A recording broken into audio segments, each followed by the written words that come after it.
नमस्कार दोस्तों। केरल में जो विधानसभा चुनाव संपन्न हुए हैं, इसमें काफ़ी चर्चा इस बात को लेकर थी कि इस बार बीजेपी अपनी पिछली परफॉर्मेंस को इम्प्रूव करेगी या पिछली परफॉर्मेंस से इतना आगे निकल जाएगी कि आने वाले समय में उनकी उम्मीदें जग सकें। और इस बारे में किसी भी यूट्यूब चैनल पर या मीडिया में इस बात पर ज़्यादा चर्चा नहीं की जा रही है कि बीजेपी का प्रदर्शन केरल में कैसा रहा। सभी की दिलचस्पी असम में है, पश्चिम बंगाल में है, बाकी स्टेट्स के बारे में बात हो रही है। पुडुचेरी में तो एनडीए की सरकार बनी है, उसके बारे में चर्चाएं हो रही हैं। लेकिन केरल में बीजेपी का क्या भविष्य है और बीजेपी का चुनाव वहाँ पर किस तरीके से हुआ, इस पर ज़्यादा चर्चाएं नहीं हुई हैं। इसलिए मैंने डिसाइड किया है, मैं काफ़ी दिनों से इस पर डिस्कशन कर रहा था और दूसरे साथियों से बातचीत भी कर रहा था, कुछ पत्रकारों से भी मैंने चर्चाएं की। इसके अलावा मैंने तमाम मीडिया रिपोर्ट्स का अध्ययन किया और मैंने ये तय किया कि इस पर कम से कम 2 एपिसोड बनाए जाएं और ये जानने का प्रयास किया जाए कि आखिरकार ऐसा क्या हुआ कि 2016 में जब बीजेपी ने अपना यहाँ पर खाता खोला था, पहली विधानसभा सीट जीती थी, तो उसके बाद ऐसा क्या हुआ पिछले 5 साल में कि बीजेपी इस बार यहाँ शून्य पर रह गई। यहाँ मैं आपको एक ख़ास बात और ये बताना चाहूँगा कि बीजेपी यहाँ शून्य पर ज़रूर रही है, लेकिन इसका प्रदर्शन इतना निराशाजनक नहीं माना जा सकता कि भविष्य के लिए इसे कोई ज़्यादा चिंताएं करने की ज़रूरत हो, क्योंकि 8 विधानसभा सीटों पर बीजेपी ने दूसरा स्थान हासिल किया है और अच्छी खासी वोट कई सीटों पर हासिल की है। इसके अलावा कुछ सीटें बहुत ही कम मार्जिन से बीजेपी हारी है, जो जीतते जीतते रह गई।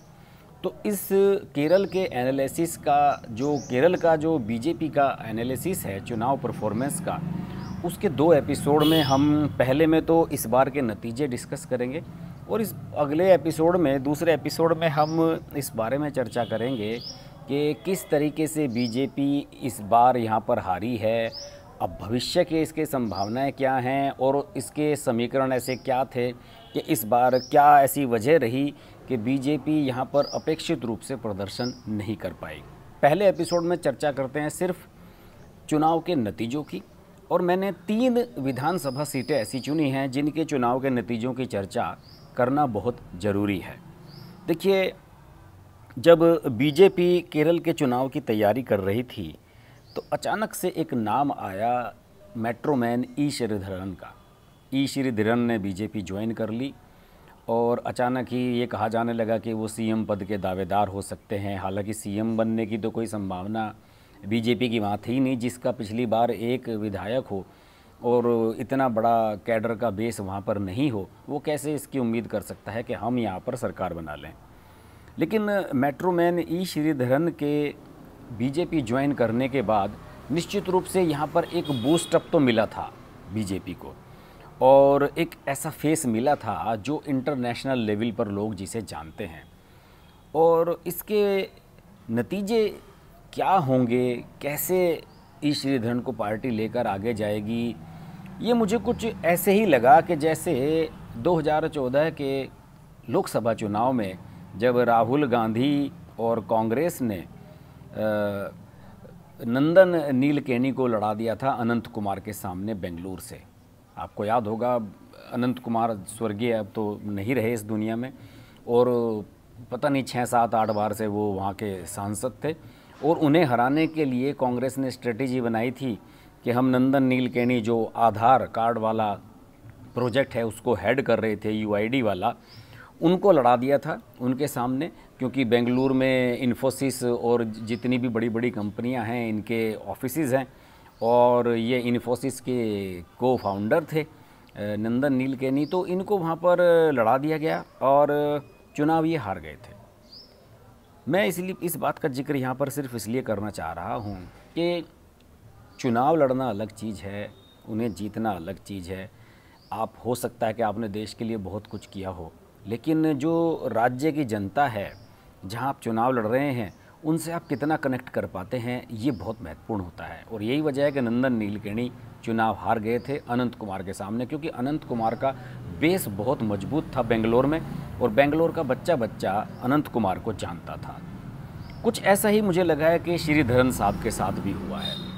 श्रीधरन साहब को जहाँ से प्रत्याशी बनाया गया था वो उनकी अपनी विधानसभा सीट है, जहाँ के वो मूल निवासी हैं, पलक्कड़। यहाँ से वो चुनाव लड़े और त्रिकोणीय मुकाबले में फंस गए।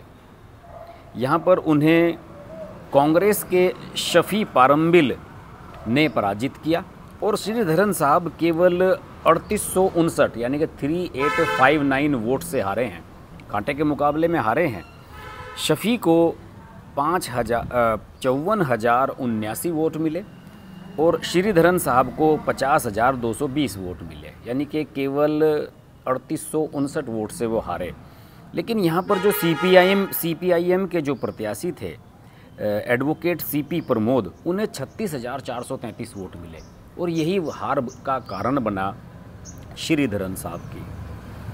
इसके अलावा एक और शख्स के बारे में मैं चर्चा करना चाहूँगा, ये हैं के सुरेंद्रन, जो इस समय केरल के प्रदेश अध्यक्ष हैं और बड़े आक्रामक हैं। और इस चुनाव में तो वो पोस्टर बॉय थे, पार्टी ने उन्हें छूट दी हुई थी कि आप जिसको चाहो जैसे चुनाव लड़वाओ, जैसे जो आपको स्ट्रेटजी बनानी है वो बनाइएगा आप। और ये सुरेंद्रन साहब ने 2 जगह से चुनाव लड़ा और उन्होंने मंजेश्वरम सीट से चुनाव लड़ा और कोनी सीट है। कोनी सीट वो सीट है जो सबरीमला वाले इलाके में आती है। सबरीमला मंदिर का जो विवाद हुआ था उसे लेकर बीजेपी ने, सुरेंद्रन ने आक्रामक हिंदूवादी एक अभियान चलाया था, लेकिन वो वोट में कन्वर्ट होता हुआ नज़र नहीं आया। वहाँ के लोगों ने उसे जनहित का मुद्दा नहीं माना। उन्होंने ये माना वहाँ के लोगों ने कि इस मुद्दे को ज़्यादा ही बीजेपी तूल दे रही है, यही वजह है कि ये वोटों में कन्वर्ट नहीं हो सका। और कोनी सीट पर सुरेंद्रन तीसरे स्थान पर रहे। अलबत्ता मंजेश्वरम सीट जो उन्होंने लड़ी के सुरेंद्रन ने, वहाँ उन्होंने गजब की फाइट दी और वो केवल 745 वोट से हारे और उन्हें हराया इंडियन यूनियन मुस्लिम लीग के प्रत्याशी AKM अशरफ ने। वो केवल 745 वोट से हारे। अशरफ को 65,758 वोट मिले, सुरेंद्रन को 65,013 वोट मिले और तीसरे स्थान पर रहे CPIM के प्रत्याशी VV रमेशन को 40,639 वोट मिले। यानी कि बीजेपी के ये जो दोनों स्टार प्रत्याशी थे, ई श्रीधरन और सुरेंद्रन, दोनों ही त्रिकोणीय मुकाबले में फंस गए और CPIM के वोट कटने की वजह से इन्हें हार का सामना करना पड़ा। अलबत्ता अशरफ को यहाँ पर 38% वोट मिले, के सुरेंद्रन को 37.7% वोट मिले। आपको पता ही है कि केवल 745 वोट से हारा सुरेंद्रन, और रमेशन को यहाँ पर 23.57% वोट मिले। इसके अलावा जो तीसरी महत्वपूर्ण सीट जिसके बारे में मैं चर्चा करना चाहूँगा वो है नेमोम। मैंने इस पर पहले भी एक वीडियो बनाया था। नेमोम को केरल का गुजरात कहा जाता है। वो क्यों? क्योंकि 2016 में यहाँ बीजेपी ने पहली ये जीत अपनी दर्ज की थी और बीजेपी के बुजुर्गवार नेता ओ राजगोपाल ने ये सीट जीती थी और उन्हें 67,813 वोट मिले थे 2016 में। और उन्होंने वहाँ पर CPM के सिटिंग MLA V शिवन कुट्टी को हराया था। उन्हें 59,142 यानी कि 59,142 वोट मिले थे और लगभग 8,000 मतों से बीजेपी ने यह सीट पहली बार जीती थी।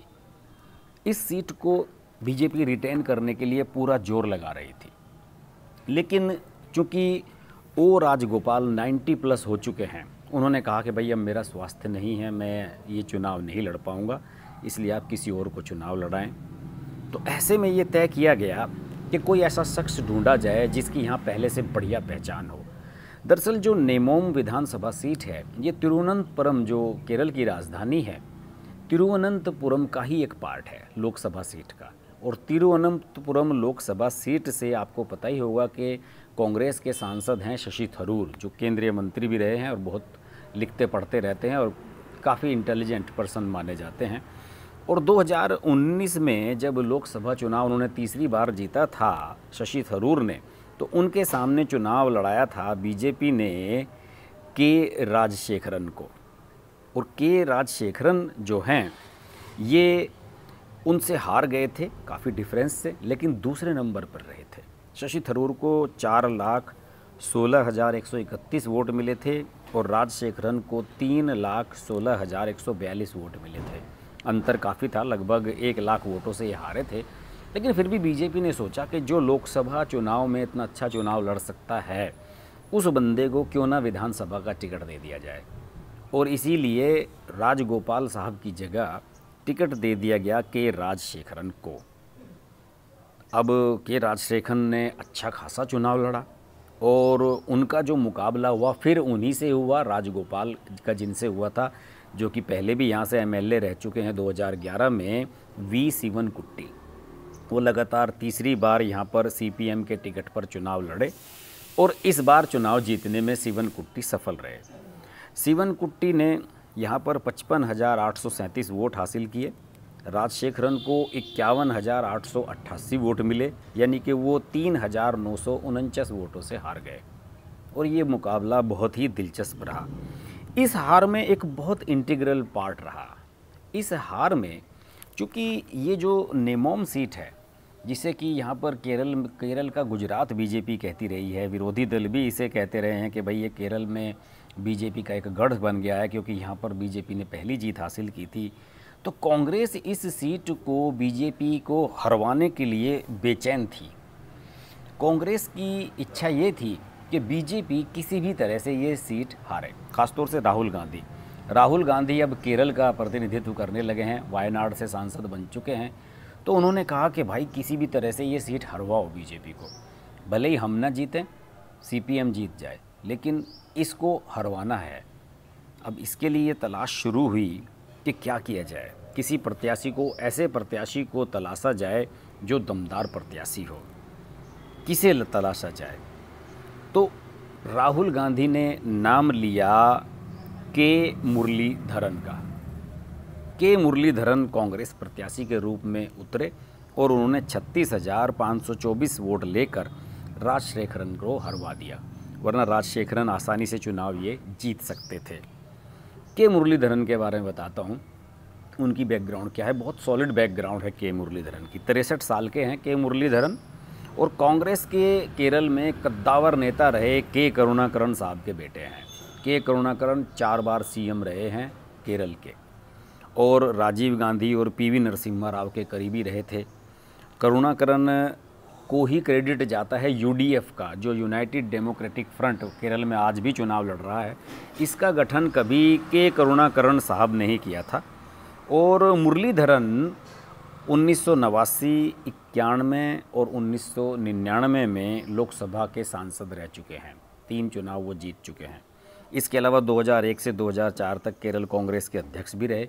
बाद में उनकी कांग्रेस हाईकमान से कुछ खटपट हो गई थी। 2005 में वो शरद पवार की एनसीपी में शामिल हो गए थे। हालांकि एनसीपी का केरल में कोई वजूद नहीं है, लेकिन शरद पवार ने सोचा कि यार के करुणाकरन बड़े नेता हैं, 4 बार सीएम रहे हैं, और उन्हें अपनी पार्टी में उन्होंने ज्वाइन करा लिया। बेटे के साथ के करुणाकरन भी एनसीपी में चले गए थे और दोनों बाप बेटे ने कांग्रेस पे काफ़ी हमले उस समय किए थे जब उनकी नाराज़गी थी। लेकिन बाद में कांग्रेस हाईकमान के साथ उनकी नाराज़गी दूर हुई और करुणाकरन 2009 में कांग्रेस में फिर वापस लौट आए। हालांकि कुछ समय तक उनके बेटे मुरली एनसीपी में ही बने रहे और वहाँ पर एनसीपी के टिकट पर एक लोकसभा चुनाव भी लड़ा और तीसरे स्थान पर रहे। लेकिन बाद में उनकी एनसीपी से मनमुटाव हो गया, उन्होंने एनसीपी से भी निकाल दिया गया और वे फिर कांग्रेस में आ गए। फिर कांग्रेस के बैनर पर 2011 में वो विधानसभा का चुनाव जीते। 2019 में उन्हें राहुल गांधी ने कहा कि आप लोकसभा का चुनाव लड़ो वटकारा सीट से, वहाँ से वो लोकसभा का सांसद चुने गए। और यही वजह है कि राहुल गांधी ने कहा कि भैया अब मुरलीधरन को चुनाव लड़वाओ इस सीट पर, नेमोम सीट पर, जिससे कि बीजेपी इस सीट को ना जीत सके। उनका ये प्रयोग सफल रहा और बीजेपी अपनी एकमात्र सीट भी केरल में गंवा बैठी। हालांकि यहाँ पर रिस्क ये था कि अगर मुरलीधरन वहाँ से विधायक चुन लिए जाते तो फिर वटकारा लोकसभा सीट पर उपचुनाव होता। लेकिन इसके बावजूद भी राहुल गांधी ने कहा कि नहीं मुरलीधरन, आप चुनाव वहाँ से लड़ें, हम जीतें हारें कुछ भी हो, लेकिन बीजेपी नहीं जीतनी चाहिए, और ये स्ट्रेटजी सफल रही। तो इस तरीके से हमने देखा कि इस बार का जो 2021 का चुनाव है उसमें किस तरीके से बीजेपी का डाउनफॉल हुआ, गिरावट आई, कहने के लिए वो 90 सीटों पर चुनाव लड़ी, 8 सीटों पर दूसरे नंबर पर भी रही, लेकिन इसके बावजूद भी बीजेपी का ये मानना है कि आने वाले समय में बीजेपी अपना आधार यहाँ पर मजबूत बनाती रहेगी और उसके पास आधार मजबूत बनाने के तमाम रीजन मौजूद हैं। इन सब मुद्दों पर हम इस केरल के जो चुनाव एनालिसिस हम कर रहे हैं इसके दूसरे पार्ट में डिस्कस करेंगे।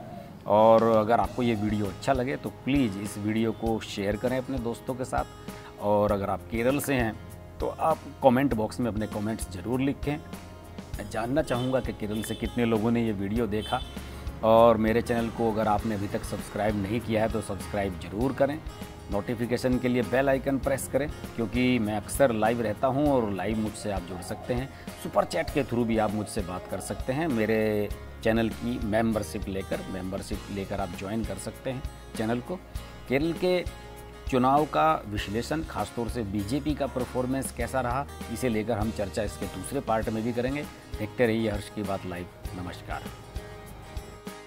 Hi, this is Pooja Bedi, and I'd like to say that I'm deeply grateful to Harsh for his wonderful, wonderful and courageous reporting, and the fact that he always stands up for what he thinks is right.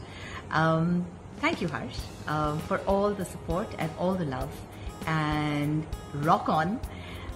Everyone who's watching this, don't hesitate to press the like, share, subscribe button.